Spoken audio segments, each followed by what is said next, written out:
আসসালামু আলাইকুম, আমি জুবাইর। আজকে টিউটোরিয়ালে আপনাদের যেটা দেখাবো সেটা হচ্ছে bcrypt-এর কাজটা কি, আমরা bcrypt-টা কেন করব সেটা। তো bcrypt এখানে লিখি bcrypt npm যদি যান তাহলে এখানে বুঝতে পারবেন। তো এই পাসওয়ার্ডটা মানে bcrypt যদি করেন, এই bcrypt করার ফলে আপনার পাসওয়ার্ডটা কিন্তু সহজে আর হ্যাক করতে পারবেন না। হ্যাক করতে গেলে অনেক কিছু করা লাগবে, কম করে হলেও 2-3 বছর লেগে যাবে হ্যাকারে হ্যাক করতে। এটা এত শক্তিশালী, তাই আমরা পাসওয়ার্ডটাকে bcrypt করব। ঠিক আছে,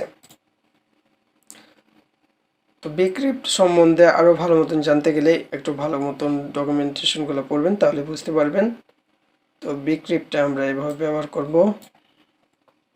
bcrypt-টা ব্যবহার করে দেখেন, আপনি যদি এভাবে bcrypt-টা ব্যবহার করেন, আমরা এটা নিলাম, এই bcrypt ইনস্টল করা হয়ে গেছে। আমরা এখন কি বলে সার্ভারের দরকার নেই, এখানে দেখেন এটার দরকার নেই। আমরা যেখানে bcrypt-টা ইউজ করব তার নিচে এটা পেস্ট করে দিলাম bcrypt-টা, এবং সল্ট অ্যারাউন্ড দুইটা নিলাম।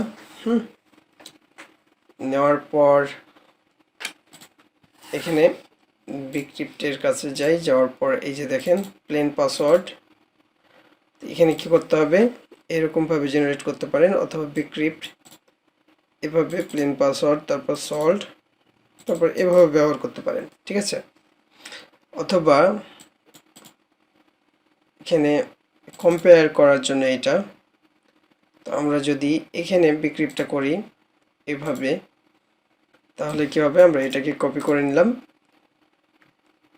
আর bcrypt করার জন্য আর কোনো পদ্ধতি যদি থাকে আমরা এখান থেকে দেখে নিব। আরো অনেক পদ্ধতি আছে bcrypt করার জন্য। ঠিক আছে, আপনি যদি চান যে আপনি ওভাবে bcrypt করবেন সেটাও করতে পারবেন। এই যে দেখেন এভাবেও কিন্তু bcrypt করা যায়। ঠিক আছে, তো হ্যাশ এখানে এভাবে কিন্তু আপনি bcrypt করে দিতে পারবেন। এখানে প্লেন পাসওয়ার্ডটা আর হ্যাশ দিয়ে দেন, তাহলে কিন্তু এটা হয়ে যাবে। আমি এভাবে করে bcrypt করে নিব, আর এদিকে যাচ্ছি না। আপনি যে এই পদ্ধতিগুলোর মধ্যে যে কোনো একভাবে পদ্ধতিতে আপনি যদি bcrypt করেন তাহলেই হয়ে যাবে। আমি এটাই নিলাম, নেওয়ার পর এখানে নিলাম, আর এখানে প্লেন এই সল্ট অ্যারাউন্ডটা কোথায় পেলাম, এই যে এখানে, আর bcrypt-টা এখান থেকে নিলাম, নেওয়ার পর হ্যাশ সিঙ্ক আর প্লেন পাসওয়ার্ড যেটা আছে এখানে প্লেন পাসওয়ার্ডটা দিয়ে দিলাম, তাহলে এখানে হ্যাশটা কি হয়ে গেল, জেনারেট হয়ে গেল। এখন এখান থেকে আমরা যদি রেস্ট ডট জেসন করি তাহলে আমরা কি করতে পারবো, এই হ্যাশটাকে দেখতে পারবো। এখানে যাই, সরি, এইটাকে আমরা কি করব, এইটুকুকে আমরা বাইরে নিয়ে যাই, যাওয়ার পর এইটুকুকে আমরা একটু কমেন্ট করে রাখি। এই যে দেখেন কত বড় পাসওয়ার্ড বানিয়ে দিয়েছে। ঠিক আছে, এটা অনেক বড় পাসওয়ার্ড বানিয়ে রেখেছে। তো আমরা পুনরায় এখানে নিয়ে চলে আসলাম, আমি শুধু বোঝানোর জন্য এটাই করলাম। ঠিক আছে, এই হ্যাশটাকে এখন আমি নিয়ে যে এই যে এখানে পাসওয়ার্ড ছিল, তো শুধু পাসওয়ার্ড ফিল্ডটা এইভাবে দিয়ে দেব। ঠিক আছে, যেভাবে একটা অবজেক্ট তৈরি করা হয়, এখানে ফিল্ড তারপর ভ্যালু, এখানে ভ্যালুতে দিয়ে দিলাম। এটা হচ্ছে এই স্কিমার যে ফিল্ডটা এটা, আর এখানে ভ্যালু আর স্কিমার ফিল্ড যদি একই হয় তাহলে শুধু একটাই দিতে হয়, এটা তো জানি আমরা ভালো মতো।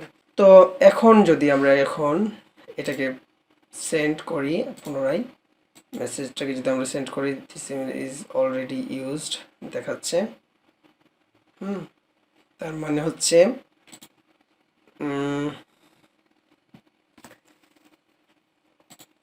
ইমেলটা আমরা ব্যবহার করা হয়ে গেছে।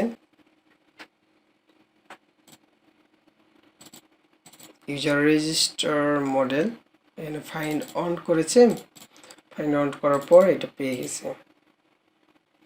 এখানে যদি দেখি, এখানে আমরা console.log-এ দেখি,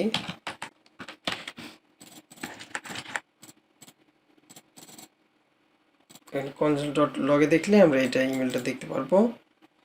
এখানে ইমেলটা যদি চেকিং করতে যাই তাহলে আমরা ইমেলটা পেয়ে যাব। এখানে দেখি এই যে ইমেলটা ব্যবহার করা আছে, এটাকে কি করি, ডিলিট করে দিই, তাহলে কিন্তু আর আমাদের ওই মেসেজটুকু দেখাবে না। দেখেন এখন কিন্তু কি হয়ে যাবে, একটা email OTP code send successfully to your email address. এখন ইমেল অ্যাড্রেসে চলে গেছে সাকসেসফুলি, তাই বলছে। এখানে গেলাম, যাওয়ার পর সব লাস্টের ইমেলটা যদি দেখি, চেক করি, এই যে এটা, তাহলে 0 মিনিট আগে আসছে। এই ওটিপি কোডটাকে যদি আমরা দিয়ে দিই তাহলে কিন্তু এটা কাজ করবে। তো আমরা পুনরায় এই যে সম্পূর্ণটা ডিলিট করে দিলাম। এর পরবর্তী যখন লাগবে তখন আমরা এটা ব্যবহার করব। তো এখানে যাওয়ার পর এখানে আমরা কুকিতে দেখতে পাচ্ছি একটা সেট হয়ে গেছে। এটাকে আমরা যদি নিয়ে পেস্ট করে দিই তাহলে আমরা পাসওয়ার্ডটাকে এই যে bcrypt আকারে দেখতে পাবো। ঠিক আছে, এই bcrypt আকারে আমরা এটা দেখতে পারবো। তো আশা করি আমরা bcrypt সম্বন্ধে বুঝতে পেরেছি।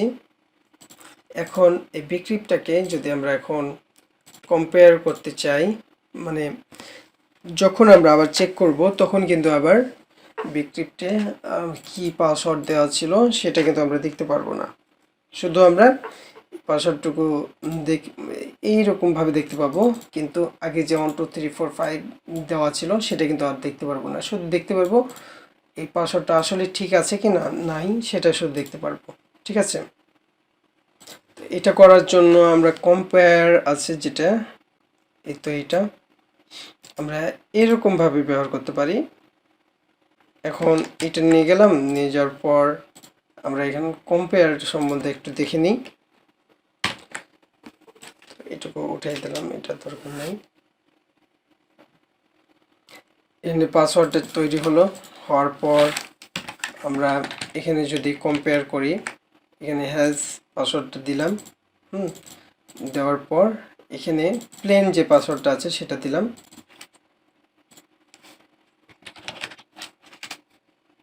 এখানে আমরা আবার অ্যাসিং ব্যবহার করলাম। ঠিক আছে, অ্যাসিং ব্যবহার করার কারণে আমরা এটাই ব্যবহার করতে পারছি। অথবা আরও অনেক কিছু আছে ম্যাচিংয়ের ব্যাপারে।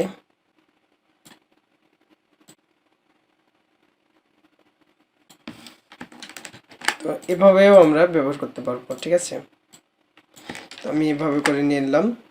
নেওয়ার পর এটা যদি আমরা অ্যাসিং অ্যাওয়েট যদি না ব্যবহার করি তাহলে আমরা কী করতে হবে, এইরকমভাবে ব্যবহার করতে হবে। এবং এখানে এই প্লেন পাসওয়ার্ডটা দিয়ে দিলাম এবং হ্যাজটা এখানে থাকলো। থাকার পর এখানে এটা যদি ট্রু হয়, এখানে কি দেখব, আমরা কনসোল লগে দেখব।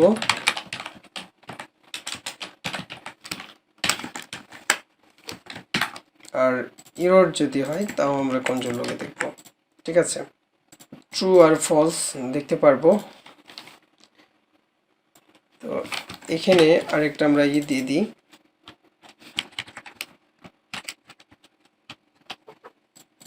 তো এখন যদি আমরা আবার রেজিস্টার করি